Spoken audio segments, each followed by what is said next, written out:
वज़ीर-ए-आज़म नरेंद्र मोदी ने तारीखी बोडो मुआहदे का खैरमकदम करते हुए कहा है कि ये मुआहदा बोडो लोगों के लिए समरावर साबित होगा।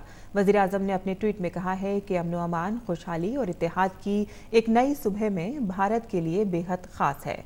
बोडो ग्रुपों के साथ किया गया ये मुआहदा बोडो लोगों के लिए समरावर साबित होगा। उन्होंने मजीद कहा कि बोडो ग्रुपों के साथ मुआहदा बोडो लोगों की अनोखी तहजीब को आगे और महफूज करते हुए इसे मकबूल बनाएगा। उन्हें तरक्की से मुतालिक पहलुओं के एक वसी सिलसिले तक पहुंच मिलेगी। हम बोडो लोगों की तवक्कात को पूरा करने के लिए हर मुमकिन कोशिश करने के लिए पाबंद अहद हैं।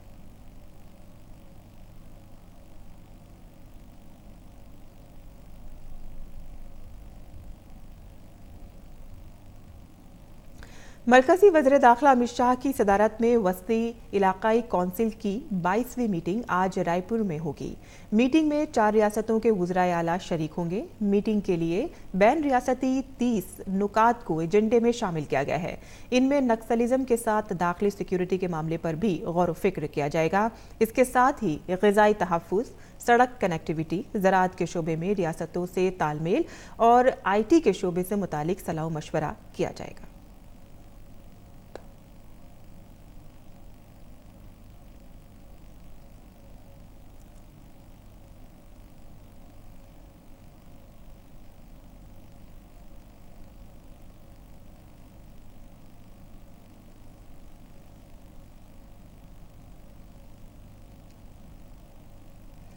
असेंबली इंतखाबात के मद्देनजर दिल्ली में सियासी पारा लगातार ऊपर चढ़ता जा रहा है। तमाम सियासी पार्टियों के लीडर राय दहिंदगान को राग़िब करने के लिए हर मुमकिन कोशिश कर रहे हैं।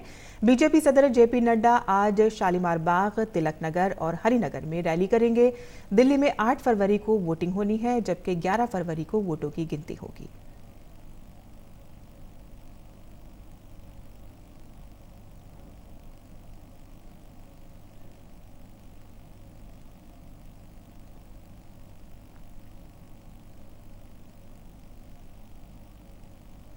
दिल्ली के चीफ इलेक्टोरल अफसर के दफ्तर में मीडिया नोडल अफसर नलिन चौहान ने प्रेस कॉन्फ्रेंस के दौरान राजधानी दिल्ली में असेंबली इंतखाबात से कबल इंतखाबी ज़ाब्ता अखलाक से मुतालिक हुई खिलाफ वर्जियों की तफसीलात मुश्तरक की।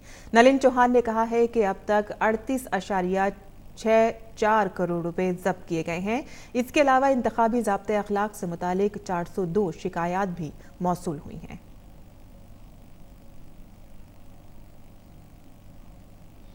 सीजर किया है वो 38.64 करोड़ का किया है। इसी के अलावा हमने जो आज तक जो आदर्श आचार संहिता के उल्लंघन में 402 प्रविष्टियां की गई हैं, दर्ज की गई हैं, जिसमें 390 FIR हैं और 12 DD हैं, DD प्रविष्टियां एंट्रीज हैं। उसमें 21 जो हैं वो आम आदमी पार्टी के खिलाफ है, जिसमें 17 FIR Delhi prevention of defacement property act में और 3+1 मतलब 4 DD एंट्रीज हैं। इसी तरह कांग्रेस के विरुद्ध 10, भाजपा के विरुद्ध 5 और 366 जो एंट्रीज हैं वो नॉन पॉलिटिकल पार्टीज हैं, उनके खिलाफ की गई हैं। मरकजी वजीर और बीजेपी के सीनियर रहनुमा रविशंकर प्रसाद ने कहा है कि शाहीन बाग में CAA की मुखालिफत नहीं बल्कि नरेंद्र मोदी जी की मुखालिफत हो रही है। उन्होंने कहा कि हमने बार बार बताया है कि शहरियत तरमीमी कानून किसी की शहरियत नहीं छीनता। शाहीन बाग एक भूगोल का टुकड़ा नहीं है। शाहीन बाग एक विचार है जहां भारत के झंडे और भारत के संविधान का कवर है और भारत के तोड़ने वालों को मंच दिया जाता है। जहां पर टुकड़े टुकड़े गैंग पीछे खड़े रहते हैं, जहां पर मासूम बच्चों की मासूमियत को छलावा देते हुए उनसे प्रधानमंत्री के खिलाफ हिंसा के लिए उकसाया जाता है। उन्होंने कहा कि CAA की मुखालिफत करने वालों में जमहूरियत में यकीन न होना नजर आने लगा है। उन्होंने कहा कि ये कानून पार्लियामेंट के दोनों ऐवानों में बहस के बाद मंजूर किया गया है। हर सूरत में आइन पर अमल किया जा रहा है। इसके बावजूद ये लोग धरने पर बैठे हैं। नागरिकता संशोधन अधिनियम न किसी की नागरिकता छीनता है न किसी को देता है। इस देश के मुस्लिम सहित इस देश का हर मुस्लिम नागरिक इज्जत के साथ इस मुल्क में रहता है और रहेगा। अब आप कहते हैं हम लोकतंत्र में विश्वास करते हैं। लोकतंत्र में संसद ने दोनों सदनों में बहस करके इसे पारित किया। लोकतंत्र की जितनी प्रक्रिया है वो सबका अनुपालन हुआ, फिर भी आप धरने पर हैं और आप बैठे हुए हैं। बच्चों को स्कूल जाने नहीं देते, बीमार लोग का एम्बुलेंस निकलने नहीं देते। क्या मतलब है इसका? यह है बड़े सवाल। उन्होंने मजीद कहा कि आजकल कांग्रेस की पाकिस्तान से मोहब्बत सुर्खियों में है। उन्होंने कहा कि मुल्क मुखालिफ ताकतों को किसी भी हाल में बख्शा नहीं जाएगा। आजकल कांग्रेस के नेताओं का पाकिस्तान प्रेम बहुत कौतूहल का विषय बना हुआ है। मनीशंकर अय्यर जाएंगे तो अपने सारी विचार पाकिस्तान में रखेंगे और उनके दूसरे मित्र कभी हिंदू पाकिस्तान और कभी जिन्ना। मैं कांग्रेस के लोगों को एक बात साफ साफ कहना चाहता हूं, अब इस देश का कोई बंटवारा होने नहीं दिया जाएगा और अगर कोई ऐसा करेगा तो सख्त कार्रवाई भी होगी। और दिल्ली पुलिस ने शाहीन बाग में जारी मुजाहिरे के दौरान जवाहरलाल नेहरू यूनिवर्सिटी के तालिबे इल्म शर्जिल इमाम पर शरियत तरमीमी कानून और कौमी शहरी रजिस्टर के खिलाफ इश्तियाल अंगेज तकरीर करने के इल्जाम में मामला दर्ज किया है। पुलिस के मुताबिक शर्जिल ने CAA और NRC के खिलाफ इश्तियाल अंगेज तकरीर की। पुलिस ने बताया है कि इन तकरीरों से मजहबी हम आहंगी और भारत की वहदत और सालमियत को नुकसान पहुंचने का अंदेशा है, जिसके लिए शर्जिल के खिलाफ मामला दर्ज किया गया है। वज़ीर दिफा राजनाथ सिंह ने जम्मू कश्मीर की तंजीम नौ करने और आर्टिकल 370 के तहत इसको हासिल खुसूसी दर्जा खत्म करने के फैसले को सही ठहराया और कहा कि आर्टिकल 370 हटाए जाने के बाद पाकिस्तान अब कश्मीर मामले को बैनुल-अक़वामी सतह पर उठाने की हिम्मत नहीं कर सकता। उन्होंने पाकिस्तान को इंतबा दिया है कि जो कोई भी भारत को परेशान करेगा उसे हम चैन से नहीं रहने देंगे। उन्होंने कहा कि पाकिस्तान से बात सिर्फ मकबूजा कश्मीर पर होगी। अब जम्मू कश्मीर का काम तो खत्म, जम्मू कश्मीर अब भारत का इंटीग्रल पार्ट। अब यदि बात यदि कुछ होनी होगी किसी मुद्दे पर पाकिस्तान के साथ, तो केवल POK पर बात होगी और किसी दूसरे मुद्दे पर बात नहीं। याद रखना वह क्षण भी आएगा कि हम जम्मू कश्मीर का ऐसा विकास करेंगे, ऐसा डेवलपमेंट करेंगे कि मेरे बहन भाइयों, पाक ऑक्युपाइड कश्मीर के लोग भी यह नारा लगाना प्रारंभ करेंगे कि पाकिस्तान से हमारा रिश्ता टूटना चाहिए और भारत के। मैं रूपानी जी का मंत्रालय की ओर से और आप सब की ओर से हृदय से बहुत बहुत स्वागत करता हूं। बहुत बहुत इस मौके पर अभिनंदन करना चाहता हूं। वारदात पर एतराज जताया है। लोकसभा के स्पीकर ने खत के जरिए कहा है कि इस कानून का मकसद शरीयत छीनना नहीं बल्कि मजहबी बुनियाद पर ज्यादती के शिकार लोगों को। सबसे पहले 1999 में दिल्ली में संपन्न हुआ, उसके बाद दूसरा 10 साल बाद लगभग 2008 में फिर इस प्रकार की कॉन्फ्रेंस दिल्ली में ही संपन्न हुई और अब 2020 में यह फिर अंतर्राष्ट्रीय सम्मेलन महात्मा गांधी जी की पावन जन्मस्थली गुजरात में संपन्न हो रहा है। करेंगे डिफेंस एक्सपो का मरकजी मौजू भारत उभरता हुआ डिफेंस मैन्युफैक्चरिंग हब है। इस नुमाइश का फोकस दिफाई शोबे के डिजिटल ट्रांसफॉर्मेशन पर होगा। इस नुमाइश में दिफाई शोबे में सरमायाकारी के तवज्जे के मरकज की शक्ल में उभरते उत्तर प्रदेश को अहमियत के साथ दिखाया जाएगा। इसमें भारतीय दिफाई सनत को अपनी सलाहियत दिखाने और बरामदात के इम्कानात में इजाफा करने का बेहतरीन मौका मिलेगा। उत्तर प्रदेश में दिफाई सनत के लिए मजबूत इंफ्रास्ट्रक्चर मौजूद है, वहां भारत के 2 में से 1 दिफाई सनत कॉरिडोर की तामीर का मंसूबा बनाया गया है। कॉरिडोर से भारतीय दिफाई सनत समेत बहुत छोटी और मुतवस्सित सनतों को भी बढ़ावा मिलेगा।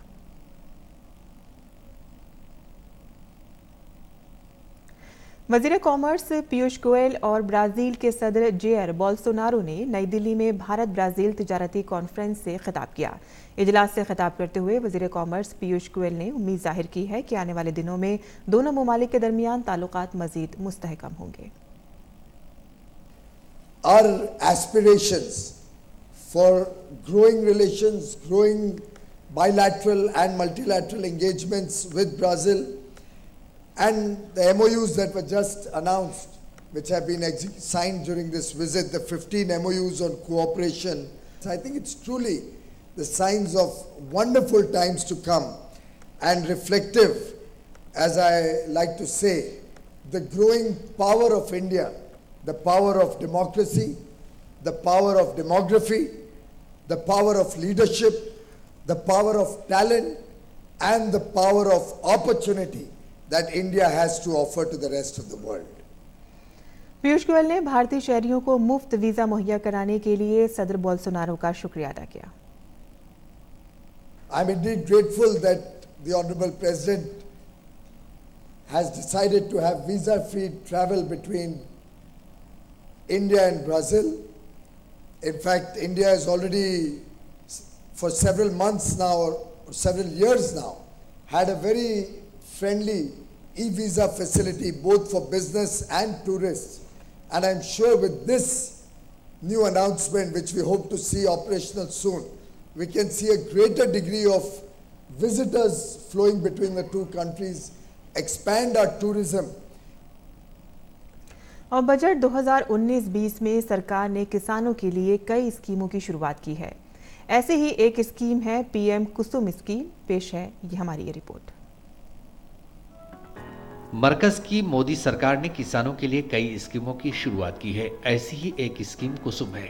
कुसुम स्कीम की मदद से किसान अपनी जमीन पर सोलर पैनल लगाकर इससे बनने वाली बिजली का इस्तेमाल खेती के लिए कर सकते हैं। किसान की जमीन पर बनने वाली बिजली से मुल्क के गांवों में बिजली की बिला रुकावट सप्लाई शुरू की जा सकती है। कुसुम स्कीम का ऐलान मरकजी सरकार के आम बजट 2018-19 में किया गया था। मोदी सरकार ने कुसुम स्कीम बिजली बहरान से दो चार इलाकों को ध्यान में रखकर शुरू की है। इस स्कीम के तहत 10,000 मेगावाट के सोलर एनर्जी प्लांट किसानों की बंजर जमीन पर लगाए जाएंगे। जिन इलाकों में बिजली ग्रिड नहीं है वहां कुसुम स्कीम के तहत किसानों को 17.5 लाख शमसी पंप सेट दिए जाएंगे। जिन जगहों पर बिजली ग्रिड है वहां किसानों को 10 लाख पंप सेट दिए जाएंगे। मरकजी सरकार की कुसुम स्कीम किसानों को दो तरह से फायदा पहुंचाएगी। एक तो उन्हें सिंचाई के लिए मुफ्त बिजली मिलेगी और दूसरा अगर वो इजाफी बिजली बनाकर ग्रिड को भेजते हैं तो उसके बदले उन्हें कमाई भी होगी। अगर किसी किसान के पास बंजर जमीन है तो वो उसका इस्तेमाल शमसी तवानाई पैदावार के लिए कर सकता है। इससे उन्हें बंजर जमीन से भी आमदनी होने लगेगी। काजल की रिपोर्ट, डीडी न्यूज़ उर्दू खबरें। और बैनुल-अक़वामी खबरों में अमेरिकी सदर डोनाल्ड ट्रंप आज इजराइल के वज़ीर आज़म बेंयामिन नेतन्याहू के साथ व्हाइट हाउस में इजराइल फिलिस्तीन अमन मुज़ाकरात के बारे में अपना मंसूबा पेश करेंगे। ट्रंप ने इस मौके पर फिलिस्तीनी लीडरों को मदऊ नहीं किया है। फिलिस्तीनी लीडरों ने अमेरिका पर इजराइल हामी होने का इल्ज़ाम आयद करते हुए अमन मंसूबे की करारदाद को मुस्तरद कर दिया है। सदर ट्रंप कह चुके हैं कि ये एक बेहतरीन मंसूबा है। भले ही फिलिस्तीनी लोगों को ये मंसूबा शुरू में ठीक ना लगे, लेकिन ये उनके लिए फायदेमंद साबित होगा। हालांकि फिलिस्तीन में सदर ट्रंप पर इजराइल का हामी रहने का इल्जाम आयद किया है। और खेल की खबरों में ऑस्ट्रेलिया में जारी साल के पहले grand slam Australian open tournament में स्पेन के राफेल नडाल और ऑस्ट्रेलिया के निक केजरियोस को 6-3, 3-6, 7-6, 7-6 से शिकस्त देकर मर्दों के सिंगल्स के क्वार्टर फाइनल में जगह बना ली है। वहीं दूसरी तरफ एक दीगर प्री क्वार्टर फाइनल में स्विस खिलाड़ी स्टैनिस्लास वावरिंका ने डेनियल मेदवेदेव को एक सख्त मुकाबले में 6-2, 2-6, 4-6, 7-6, 6-2 से शिकस्त देकर क्वार्टर फाइनल में जगह बनाई है। ऑस्ट्रेलियाई खिलाड़ी डोमिनिक थीम ने भी ऑस्ट्रेलियन ओपन के क्वार्टर फाइनल में जगह बना ली है। डोमिनिक ने फ्रांस के गायल मॉनफेल्स को 6-2, 6-4, 6-4 से शिकस्त दी है। ऑस्ट्रेलियन ओपन में सिमोना हेल्प्स ने खवातीन सिंगल्स के क्वार्टर फाइनल में जगह बना ली है। सिमोना ने एलियस मार्टिनेन को सीधे सेटों में 6-4, 6-4 से हराया। वहीं मिक्स डबल्स में रोहन बोपन्ना ने आखिरी 8 में जगह बना ली है। बोपन्ना और नादिया किचनूक की जोड़ी ने निकोलस मेल्चर को और ब्रूनो सोरो को 6-4, 7-6 से हराया। एक दीगर भारतीय कद्दावर खिलाड़ी लिएंडर पेस ने भी पहला मरहला तय कर लिया है। पेस ने अपनी जोड़ीदार ऑस्टापिंको के साथ पहले दौर के मैच में सैंडर्स और पॉलमैन्स की जोड़ी को 6-7, 6-3, 10-6 से शिकस्त देती है। और अब पेश है दिल्ली से शाया अखबारात का जायजा।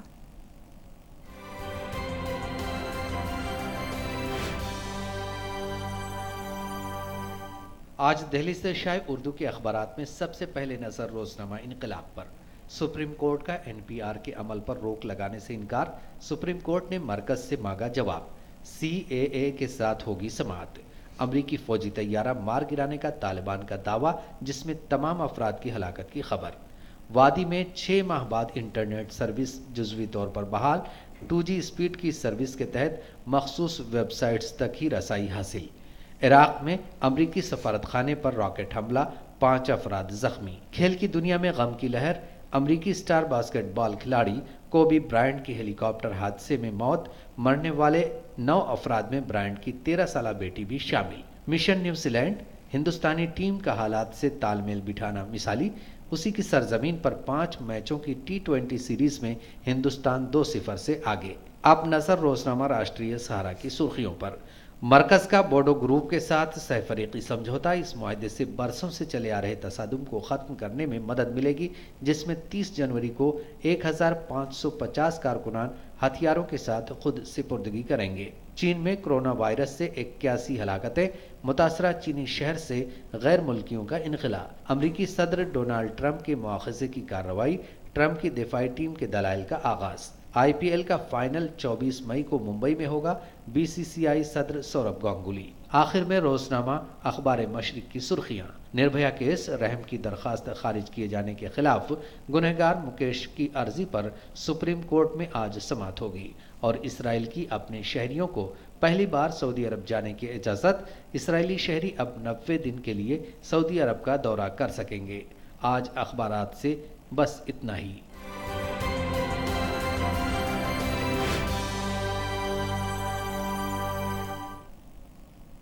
इसी के साथ ही खबरनामा ख़त्म पजीर होता है। इजाज़त दीजिए, आदाब।